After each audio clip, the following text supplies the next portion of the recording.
All right, if you're new to the channel, this is our 2013 Mustang half-mile car that my wife drives. I'm going to take you guys through a bit of the story of this thing from when we quarter-mile raced it to now the fastest Mustang in the standing half-mile in the world, which is quite the achievement. We've been working for that for a couple of years now, so check this out. I see Jessica right there heading, she's pretty much suited up, just getting the helmet ready.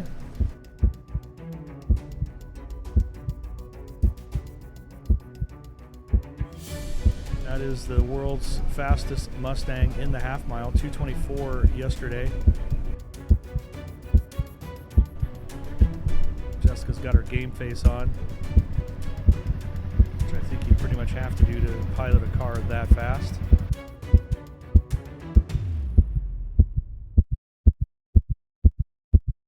What's it gonna be?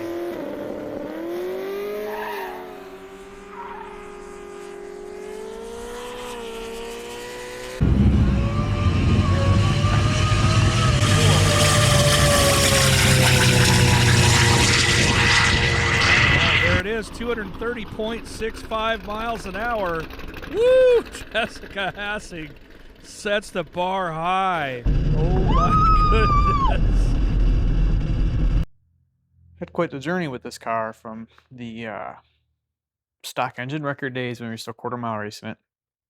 When we broke the Gen 1, stock Gen 1 engine record. Was pretty cool, and then, after that, moving into the half mile stuff was really my wife's motivation. Our original goal was to go, just 200 in the half. At 200 mile an hour, you get a T-shirt. After, I broke the stock engine record, it was, according to her, it was her turn, right, to chase after something with this car, so, we did that. We did that a couple years ago. We went, 203, I think, on our 5th pass in the car. It's fairly sorted at that point on that turbo setup that was on it, which was a single 94, FIS, forced inductions car.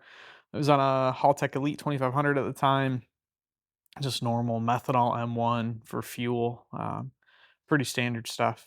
What intrigued me about the half mile stuff at that point was just that combination had been 767 at 182 in the quarter, to then go to the half mile. You think 182 the quarter is pretty fast. You get double the distance. Maybe we'll see what we'll be able to do, but 203 was all that setup had. It was maxed out. The surface is so poor that that's where all the work comes in. Is just trying to make the car work on a no prep style surface, and that was the big challenge, which is a lot of reason why we enjoy it. Anyway, after that, we came back with the same setup. The best we got out of that combination, all in, was 207 miles an hour. And then we built this new turbo setup. Garrett came on board with a sponsorship. It's got a G57 3000 turbocharger on it. The 3000 is their horsepower rating that they get for this turbocharger. It's a 106 millimeter compressor wheel, 116 millimeter exhaust. Another people that came on board at that point was Haltech with a Nexus R5. So this has got an R5 in it now. It's quite a task rewiring the R5 into the car with the Elite 2500 to take advantage of the PDM in the R5, but that system's been working really great for us to be able to do some very cool stuff with power management. And then we did a whole bunch of CFD work with the car. I 3D scanned the car and uh, did our own CFD work on it, which was fun. I had never used a 3D scanner before, never used any kind of CFD software before. Very little CAD experience, all self-taught on all that stuff. I have some good help from some very intelligent people, much smarter than I am. That was allowed us to do that, which is how we ended up with the big wing on the back there. And ultimately, yeah, our goal after we went 207 and we decided to do the new turbo setup, we approached all of these sponsors with the intention of going 230 mile an hour, much like the 200 mile an hour pass, where you get a 200 mile an hour t-shirt. Shift Sector came out with a 230 mile an hour jacket. So naturally, my wife had to have that, right? So we set our sights on that. Ran the car the first time in that attempt. It was on a pretty good run. The wing collapsed, and we had an oiling system problem. At the time, we actually lost one of the factory VCT plugs, just from the variable cam timing. had spit oil everywhere, and we had been struggling with oiling system stuff on this car for a long time because it still being wet sump had been a problem. But we hit an oil pressure safety. The car had gone 216, shut off, coasted to a 211, was on its way to be a mid 220 pass based on the math. So went through the winter. That's when we did all the CFD stuff. Put the new wing on the car. Came back out in May, hoping to just really hit the ground running with it.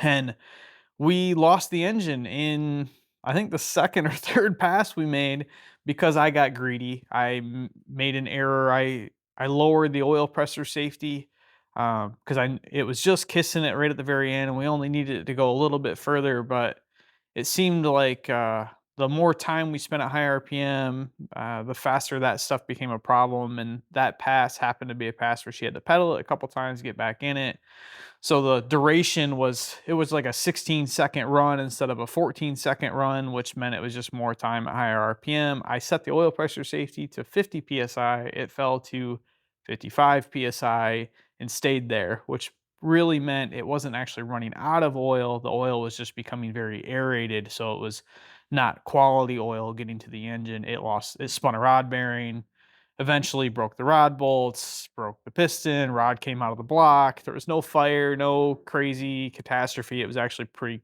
calm. As good as that scenario could have been at 200 mile an hour losing a connecting rod. So we had to just last minute had to throw some stuff together for the thing. We did an aluminum rodded sleeve Gen 3 short block. It's an R&R rod, custom Weisco piston. Weisco's been on board with us since the beginning of the built engine in this thing, and been working with us on skirt profiles and piston design and what ring combination we use. It's actually a total seal gas ported upper ring with gas ported pistons, which is kind of a unique combination. More common now, I guess, but at the time we've been doing it for a couple of years now. It was a little weird.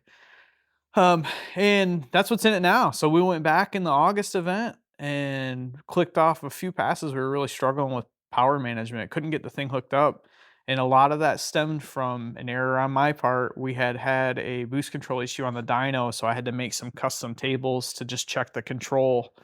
And I hadn't put one of the tables back. So when I was targeting 6 pounds of boost about 3 seconds or so into the run, it was making 15 and it just would not recover. With the big charger on the car, what would happen is it would spin the tire, Jess would pedal it, get back in it, and the boost is by mile an hour. Well, the speed would be up high enough by the time the thing would light, it would light really hard and then to blow the tire off again. So once we sorted that out, we put a new set of tires on the car, and it went a 223, 224, the first all out, like actually good hit we had with it, which was cool, real close to our 230 mark goal there. That was on Saturday, and we actually were going into the finals with that pass, and the guy behind us was in an Audi running 190-ish mile an hour, so we left the tune-up alone. I pulled a little out of it early, put a little bit more in it in the middle, trying to go faster. It got into the traction control a little bit harder and went 223 when a touch slower. So overnight, we came into Sunday morning, the air was good. The weekend was really hot. The DA in the middle of the day was like 34 or 3,500 feet. It was not good. So we knew first thing in the morning was going to be our best shot at making a 230 run. So you can only imagine how many times I went over the data log and the tune and the how aggressive I was going to have the timing control set and the boost ramp and just everything to be happy. We put a fresh set of tires on it Sunday morning, and first hit right off the trailer. Here's a clip of it.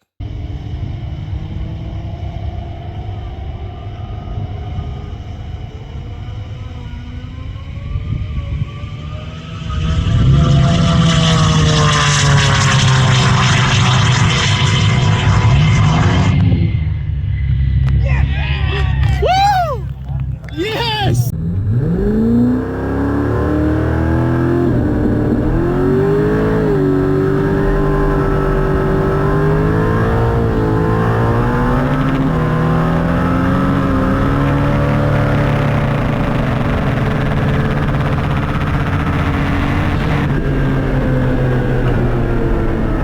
And the best part about that run, obviously going 230 was a huge achievement for us, but filming it from the sidelines there, man, hearing that the community, the half mile community is relatively small, the guys that go to the majority of these races.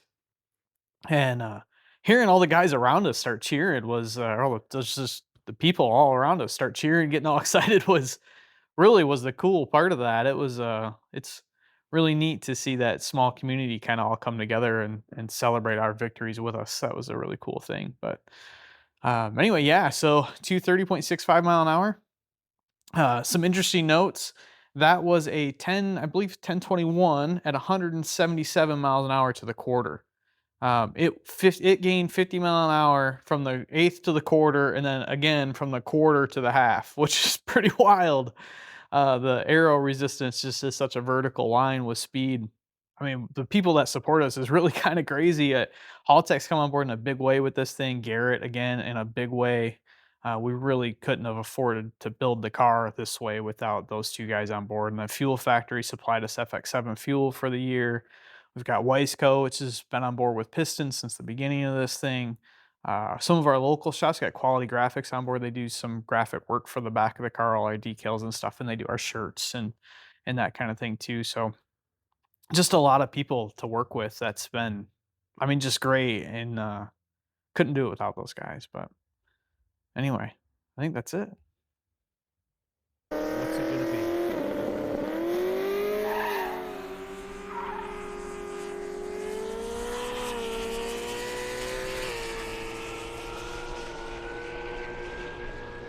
The thing is screaming. It looks good. Sounds good.